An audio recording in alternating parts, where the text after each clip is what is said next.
उसके बाद स्टूडेंट्स पे लाठीचार्ज हुआ। तो ये कायरता नीतीश कुमार की है, उस प्रशासन की है जिसने स्टूडेंट्स पे लाठीचार्ज किया। अगर उनकी औकात थी तो प्रशांत किशोर के ऊपर लाठीचार्ज करते। कल से प्रशांत जी आज यहाँ अनशन पे बैठे हुए हैं, आए ना आकर के पुलिस। तो फिर बेकार का ही चीज़ है।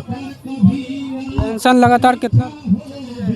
हम लोग 18 तारीख से कंटिन्यू कर रहे हैं, बाकी देखिए कब तक चलेगा। सरकार वगैरह आयोग वगैरह डेलीगेशन गया था सेक्रेटरी से मिलने, उसके बाद कुछ इसी का जो ये पेपर लीक हुआ है, और बीपीएससी का ही पेपर लीक नहीं, लगातार बिहार में जो एग्ज़ाम होता है उसका पेपर लीक होता है। लेकिन ये लालू यादव और नीतीश कुमार मात्र एक आवाज़ हल्का सा उठाते थे, लेकिन प्रशांत किशोर इस चीज़ को समझ चुके हैं कि इससे कोई फ़ायदा नहीं है, इसको आवाज़ उठाना तो है। और ये जन स्वराज जो पैदा हुआ है इसी के लिए हुआ है। प्रशांत किशोर जी अगर बिहार में पार्टी बनाए हैं तो ये जो बिहार में जो माहौल चल रहा है ना, उसको ख़त्म करने के लिए आए हैं। ये बात जान लीजिए। ये आंदोलन जो है ना, जेपी आंदोलन से। नमस्कार, आप देख रहे हैं BS न्यूज़ नेटवर्क। बता दें कि गांधी मैदान के गांधी जी के मूर्ति के समीप यहाँ पे अनशन पर बैठे हैं प्रशांत किशोर जी, और यहाँ सैकड़ों हजारों की संख्या में उनके साथ अभ्यर्थी लगातार री एग्जाम को लेकर मांग को लेकर बैठे हुए हैं। क्या लगता है आज? पता नहीं, हम लोग का सत्याग्रह कंटिन्यू हो, आगे देखिए सरकार का क्या रुख अपनाता। सरकार का रूप बदलना तो चाहिए, इतने सारे बच्चे हैं, सिर्फ एक ही डिमांड करें री एग्ज़ाम, और कुछ तो खास नहीं हो सा कुछ, जो कि नॉर्मल सा चीज़ है। री एग्ज़ाम बच्चों का 12-13 हज़ार बच्चों लगभग रिजल्ट का 90% का फिर से एग्ज़ाम हो रहा है, तो थोड़ा सा इफेक्ट तो पड़ेगा ही डायरेक्टली इनडायरेक्टली वे में। तो नॉर्मल सा मांग है, री एग्ज़ाम पहले भी हो चुका है और कोई इसमें बड़ा बात नहीं है। और लोग शांतिपूर्वक, कितने बच्चे हैं तो एक बच्चा का संतुष्टि भी बहुत ज़रूरी है एग्जामिनेशन में। अगर वो सेटिस्फैक्ट्री नहीं है तो फिर बेकार का ही चीज़ है। अनशन लगातार कितना? हम लोग 18 तारीख से कंटिन्यू कर रहे हैं, बाकी देखिए कब तक चलेगा। सरकार वगैरह आयोग वगैरह डेलीगेशन गया था सेक्रेटरी से मिलने, उसके बाद कुछ पॉजिटिव तो अभी नहीं है। आइए और छात्र से हम जानने का प्रयास करते हैं।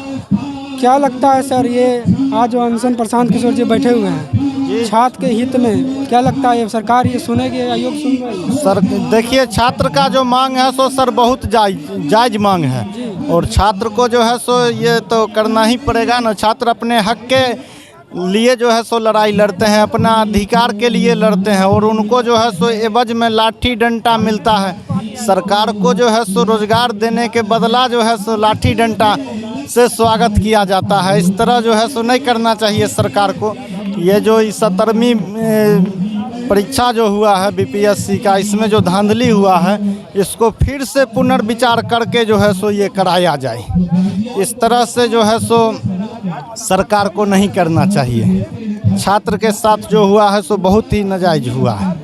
लगातार छात्र के साथ ये लाठीचार्ज वगैरह हो रहा है, क्या लगता है ये सरकार तानाशाह की सरकार है? बहुत तानाशाह की सरकार है। आने वाले 2025 में जो है सो नीतीश कुमार को जो है सो विदाई तय है, और इनका जो है रोजगार देते हैं और अपने लोग के ही तो मैंने छत्र छाया में रख। क्या सर, री एग्जाम को लेकर छात्र यहाँ पे बैठे हुए हैं, सरकार इतनी बहरी हो गई क्या उनको आवाज़ नहीं जा रही है? देखिए, ये आयोग और नीतीश कुमार, ये देखने के दो पार्ट है, दोनों एक ही हैं। देखिए, ये लोग समझ चुके हैं कि बीपीएससी का जो ये पेपर लीक हुआ है, और बीपीएससी का ही पेपर लीक नहीं, लगातार बिहार में जो एग्ज़ाम होता है उसका पेपर लीक होता है। लेकिन ये लालू यादव और नीतीश कुमार मात्र एक आवाज़ हल्का सा उठाते थे, लेकिन प्रशांत किशोर इस चीज़ को समझ चुके हैं कि इससे कोई फ़ायदा नहीं है, इसको आवाज़ उठाना है तो मजबूती से तमाम बिहार में और पूरे छात्र को लेकर रोड पे उतरा जाए, ताकि के ये जो लगातार 35-40 साल से पेपर लीक हो रहा है, जिस तरह से बिहार का बंटाधार ये लोग किए हुए हैं, इसका खात्मा किया जाए। और जन स्वराज की जो ये उपलब्धि है, और ये जन स्वराज जो पैदा हुआ है इसी के लिए हुआ है।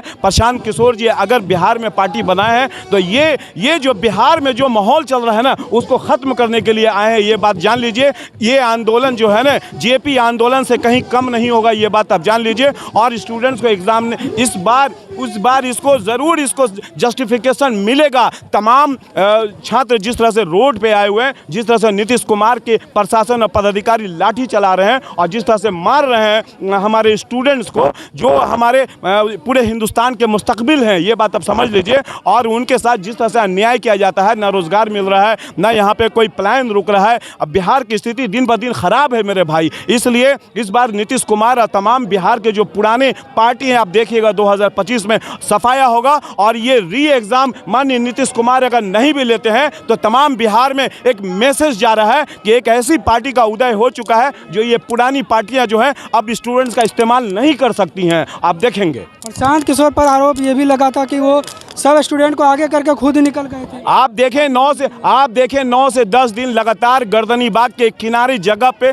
लोगों ने उनको प्रोटेस्ट के लिए जगह दे दिया। स्टूडेंट्स को वो सड़ते रहे, मरते रहे, कोई सूद लेने वाला नहीं। आज जो पप्पू यादव और तेजस्वी यादव जिस तरह की बातें कर रहे हैं, जिस तरह से प्रशांत किशोर को खींचने की बात कर रहे हैं कि वो स्टूडेंट्स को लाकर छोड़ दिए, 5 घंटा लगातार प्रशांत किशोर जी उस प्रोटेस्ट में, मैं भी वहाँ पे था, और लगातार वो रोड पे रहे। किसी प्रशासन की औकात और उसकी हिम्मत नहीं थी कि 1 घंटा चला ले। जब प्रशासन ने एक मीटिंग तय किया और स्टूडेंट्स को भेजा गया मीटिंग के, उसके बाद प्रशांत जी गांधी मैदान में आकर बैठे, उसके बाद स्टूडेंट्स पे लाठीचार्ज हुआ। तो ये कायरता नीतीश कुमार की है, उस प्रशासन की है जिसने स्टूडेंट्स पे लाठीचार्ज किया। अगर उनकी औकात थी तो प्रशांत किशोर के ऊपर लाठीचार्ज करते। कल से प्रशांत जी आज यहाँ अनशन पे बैठे हुए हैं, आए ना आकर के पुलिस प्रशासन लाठीचार्ज करे। यहाँ पर देखें पूरे बिहार के स्टूडेंट्स उनके साथ क्या करती है ये नीतीश कुमार और तमाम ये जो पार्टियां जो लगातार बिहार का इस्तेमाल किया है, जिस तरह से बिहार को बर्बाद किया है। आप देखेंगे यही स्टूडेंट इस बार उखाड़ के फेंक देंगे। आप देखिए तिरहुत के इलेक्शंस में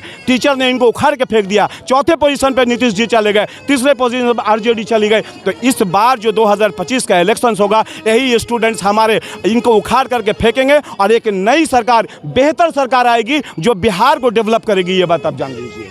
सर, युवा की बात करती है बीजेपी सरकार, आज युवा ही बैठा हुआ है धरना पे, री एग्जाम के मांग को लेकर लगातार।